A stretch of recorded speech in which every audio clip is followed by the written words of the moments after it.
Isipin mo ito, libu-libong mga Ukrainian refugees mula sa malamig at magulong Europa ang nagpapasyang magtungo sa isang bansa sa Timog Silangang Asya, ang Pilipinas. Sa lahat ng lugar, bakit dito? Bakit hindi sa ibang bansa sa Europa o kahit na sa kalapit na bansa tulad ng Malaysia o Indonesia? Ano ba ang meron sa Pilipinas na nagiging simbolo ng pag-asa para sa mga taong hinahabol ng giyera at kawalan ng katiyakan? Huwag kang bibitaw.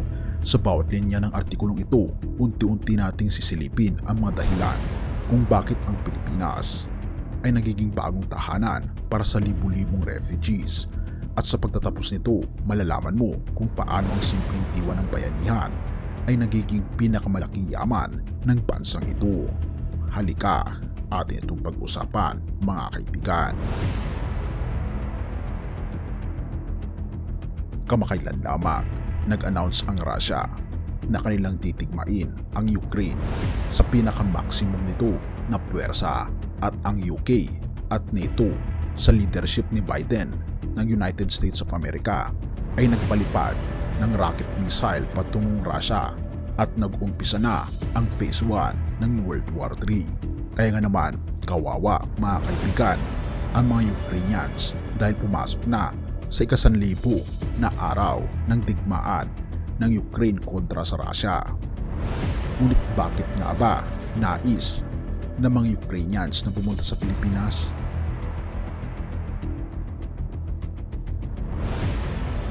Ang Pilipinas ay may mahabang kasaysayan ng pagtanggap sa mga refugees. Noong 1930s pa lamang, binuksan na ng bansa ang mga pintuan nito sa mga Jewish refugees na tumakas mula sa Nazi Germany. Hindi nagtagal, tinanggap din ito ang mga Rohingya mula sa Myanmar, mga Vietnamese noong panahon ng digmaan at iba pang grupo na humahanap ng kapayapaan. Sa diwa ng bayanihan, hindi lamang simpleng tulong ang inaalok ng Pilipinas. Ito ay isang maalab na yakap na nagiging tahanan para sa mga walang tahanan. Ang tanong, bakit napili ang Pilipinas? Maraming aspeto kung bakit napakaraming Ukrainian refugees ang pumipili sa Pilipinas bilang kanilang bagong simula. Una, mainit na klima at kalikasan. Ang Pilipinas na binubuo ng mahigit 7,000 na isla ay kilala sa mga magagandang tanawin, malinis na dalampasigan at lunti ang kagubatan. Para sa mga galing sa malamig at mapanganib na lugar tulad ng Ukraine, ang tropical na klima at ang nakaka-relax na tanawin ay nagdadala ng kapayapaan sa kanilang puso. Pangalawa, masayang kultura at mainit na tao. Ang mga Pilipino ay kilala sa kanilang mga ngiti, pagtanggap at tunay na malasakit. Sa Pilipinas, hindi kay tinuturing ng dayuhan. Ikaw ay bahagi ng pamilya. Mula sa mga simpleng bati sa kalye hanggang sa malalaking pista, damang-dama ng mga refugees ang diwa ng bayanihan. Number 3, madaling integrasyon.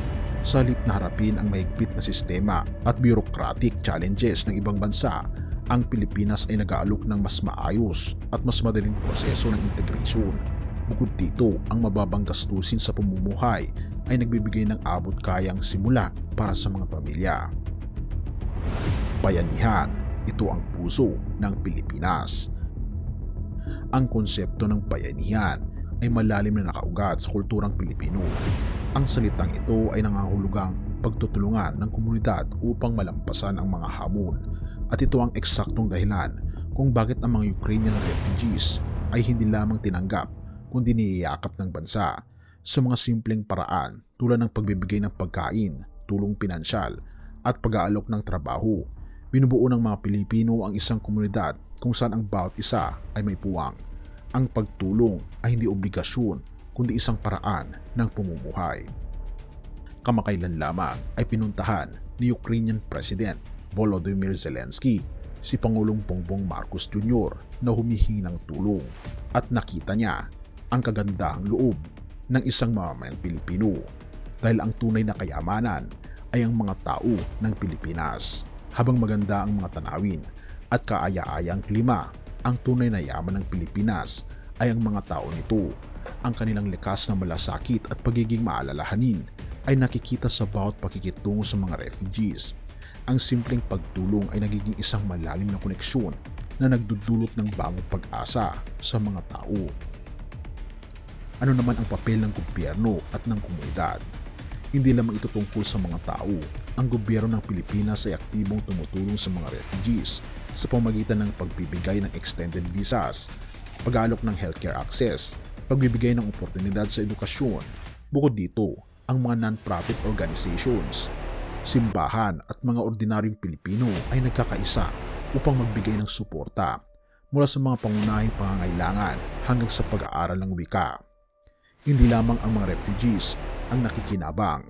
Habang natututo ang mga Ukrainians ng kultura ng Pilipinas, nagdadala rin sila ng kanilang sariling mga tradisyon, pagkain at sining. Ang pagdating nila ay magbubukas ng bagong pintuan para sa cultural exchange na mas lalong nagpapatibay sa relasyon ng dalawang kultura. Isipin mo ito, mula sa Ukrainian dishes na lumalabas sa mga lokal na menu hanggang sa pagsasama-sama ng kanilang tradisyonal na musika at sayaw sa mga Pilipinong pagdiriwang.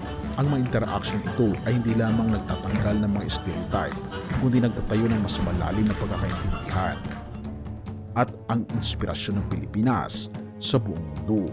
Ang kwento ng pagtatanggap ng Pilipinas sa mga Ukrainian refugees ay hindi lamang kwento ng tulong, ito ay kwento ng pagkatao. Sa mundo kung saan laganap ang dibisyon at kaguluhan, ang Pilipinas ay nagiging simbolo ng pag-asa at pagkakaisa. Kahit na limitado ang mga resources, ang malasakit at kagandahang loob ay may kapangyarihang baguhin ang buhay ng mga tao. Sa pamamagitan ng pagtanggap sa mga nangangailangan, ang Pilipinas ay nagbibigay ng halimbawa sa buong mundo kung paano dapat harapin ang mga krisis sa humanitarian. Ngayon, balikan natin ang tanong, bakit ang Pilipinas? Ano ang meron sa bansang ito na nagiging simbolo ng pag-asa para sa mga refugees mula sa Ukraine? Ang sagot ay malinaw. Hindi lamang ito tungkol sa tanawin o klima. Ito ay tungkol sa diwa ng bayanihan, ang likas na malasakit ng mga Pilipino at ang kakayang magbigay ng bagong simula para sa mga nangangailangan. Sa panahon ng kawalang katiyakan, ang Pilipinas ay nagiging liwanag para sa mga nasa kadiliman. Kaya't ang tanong na dapat nating itanong ay hindi na bakit sila pupunta dito, kundi paano natin may pagpapatuloy ang kwentong ito ng malasakit at pag-asa. Ang sagot nasa ating mga puso sa bawat pagkilos ng kabutihan at sa bawat pagkakataong tulungan ang iba, dahil ang tunay na yaman ng isang bansa ay hindi nasusukat sa yaman, kundi sa malasakit ng mga tao nito.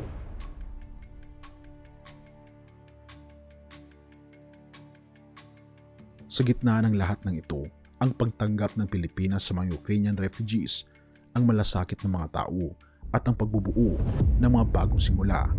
Mayroong mas malalim na kwento. Ito ay kwento ng pananampalataya, kabutihan at pagkakaisa na hindi lamang nagmumula sa kultura, kundi sa mas mataas na layunin. Ang tanong, ano ang nagtutulak sa atin upang tumulong at paano nagiging bahagi ng plano ng Diyos ang ating mga kilos ng kabutihan? Mateo 25 verse 35-36.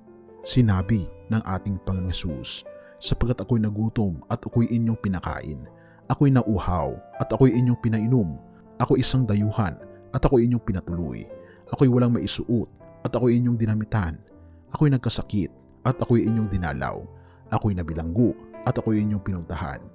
Ang mga salitang ito ay hindi lamang patungkol sa pisikal na pagkain o tirahan. Ito ay paanyaya na maging bahagi ng kwento ng ating Panginoong Diyos sa pagbibigay ng pag-asa at kagalingan sa mga nangangailangan. Sa pagtanggap ng Pilipinas sa mga refugees, nasa sa puso ng mga Pilipino ang utos na ito, isang buhay na pagsasakatawan ng pagmamahal ng ating Panginoong Diyos. Ngunit bakit ito mahalaga? Ano ang may dudulot ng ganitong kabutihan? Ang sagot ay makikita natin habang iniisa-isa natin ang epekto ng malasakit na ito, hindi lamang sa mga refugees kundi pati na rin sa mga Pilipino mismo. Ang kabutihan ay isang mahiwagang bagay. Hindi ito nauubos kapag ibinabahagi. Sa katunayan, mas lalo itong lumalago. Ang pagtanggap ng mga Pilipino sa mga Ukrainian refugees ay nagpapakita na sa bawat kilos ng kabutihan, nagkakaroon ng mas malalim na koneksyon ang mga tao sa isa't isa at sa ating Panginoong Diyos. Ito ay nagpapalalim ng ating pananampalataya. Sa pagtulong sa iba, natututunan natin magtiwala sa plano ng ating Panginoong Diyos. Ang mga refugees na pumupunta sa Pilipinas ay nagpapakita ng pananampalataya, isang paniniwala na may bagong simula para sa kanila. Ang mga Pilipino naman sa kanilang pagtulong ay nagiging kasangkapan ng ating Panginoong Diyos upang ipakita ang kanyang pagmamahal. Pangalawa, pagbubukod ng komunidad. Ang bayanihan ay hindi lamang tradisyon kundi isang espiritual na pwersa. Sa pagbubukas ng ating tahanan at puso sa mga nangangailangan, naitatayo natin ang mas matibay na komunidad. Ang pagtulong sa iba ay isang paalala na lahat tayo ay magkakaugnay, na kahit sa gitna ng ating sariling paghihirap, may kapangyarihan tayong magbigay ng liwanag sa iba. Pangatlo, pagpapakita ng liwanag ng ating Panginoong Diyos. Sa bawat shared meal, yakap o simpleng ngiti, na ipapakita ng mga Pilipino ang diwa ng Kristyanismo. Ang kabutihang ipinapakita nila ay refleksyon ng liwanag ng ating Panginoong Diyos sa mundo. Ngayon, balikan natin ang tanong, bakit patuloy na tinutulungan ng Pilipinas ang mga nangangailangan kahit limitado ang mga resources nito? Ano ang nagtutulak sa mga Pilipino na yakapin ang mga refugee ng may buong puso? Ang sagot ay malinaw. Ito ay pananampalataya at ang diwa ng kabutihan na hindi kailanman nawawala sa kanilang puso. Sa bawat refugee na nakatagpo ng bagong tahanan, sa bawat pamilya na muling nagkakaroon ng pag-asa, nakikita natin ang mas malaking larawan. Ang Pilipinas ay hindi lamang lugar ng mga isla at magagandang tanawin. Ito ay simbolo ng pag-asa, malasakit at pananampalataya. Isang paalala na sa gitna ng digmaan, kawalan at kalungkutan, ang ating Panginoong Diyos ang laging kumikilos sa pamagitan ng mga taong handang tumulong. Sa pagtatapos, ito ang hamon. Handa ka bang maging liwanag sa iba, kaibigan? Ang kwento ng mga Ukrainian refugees at ang malasakit ng mga Pilipino ay paalala na ang kabutihan ay walang hanggan. Kaya tanungin ang ating mga sarili, sa anong paraan tayo maaari maging kasangkapan ng ating Panginoong Diyos upang magbigay ng pag-asa at bagong simula? Dahil sa huli, ang tunay na yaman ng tao ay nasusukat hindi sa kung ano ang kanyang tinatanggap, kundi sa kung ano ang kanyang naibabahagi. Purihin ang ating Panginoong Diyos at salamat, kaibigan, sa iyong panonood. Tayo manalangin. Ama naming banal na makapangyarihan sa lahat, kami po'y lubos na nagpapasalamat sa inyo, sapagkat tinuturuan niyo po kami, Panginoon, kung paanong maging katulad po ninyo. Ang pagtanggap, Panginoon, sa mga nangangailangan, sa mga refugees, sa mga dukha, ay ito po, Panginoon, ay pagbibigay ng refleksyon kung ano po, Panginoon, ang inyo pong ugali nung kayo po ay pumunta dito sa lupa. Inyo po kaming dinamitan, inyo po kaming pinakain, inyo po kaming iniligtas sa aming mga kasalanan. Pinupuri po namin kayo at pinapasalamatan. Kaya't bilang ganti, Panginoon, amin po itong gagawin sa aming kapwa ng katulad ng ginawa niyo sa amin. Pinupuri po namin kayo at pinapasalamatan na po'y maghari parati ang pag-ibig sa aming mga puso mula ngayon at magpakailanman, at patnubayan po kami at patawarin po kami sa lahat ng aming pagkukulang at pagkakasala, sapagkat ito ang isang hiling sa matamis na pangalan ng aming Panginoon Jesus. Amen.